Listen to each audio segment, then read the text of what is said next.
नमस्कार शेतकरी बंधूंनो, मी प्रशांत चव्हाण आपणा सर्वांचं प्रणील ग्रुप ऑफ कंपनीज मध्ये सहर्ष स्वागत करतो। शेतकरी मित्रांनो, आज आपण सोयाबीन या पिकाविषयी जाणून घेणार आहोत।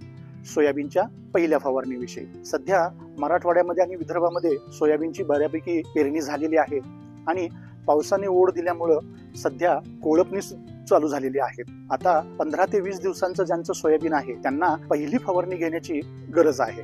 पहिल्या फवारणीमध्ये आपण काय घ्यायला पाहिजे, तर पहिल्या फवारणीमध्ये चक्री भुंग्यासाठी आपण योग्य ते कीटकनाशकाचा वापर केला गेला पाहिजे।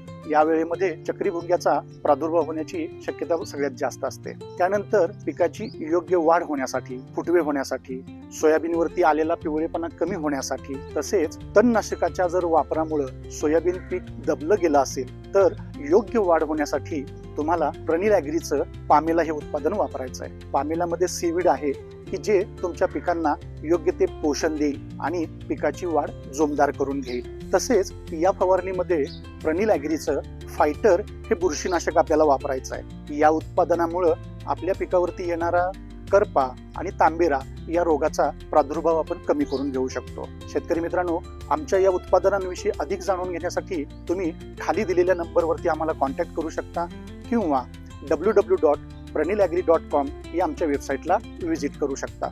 धन्यवाद।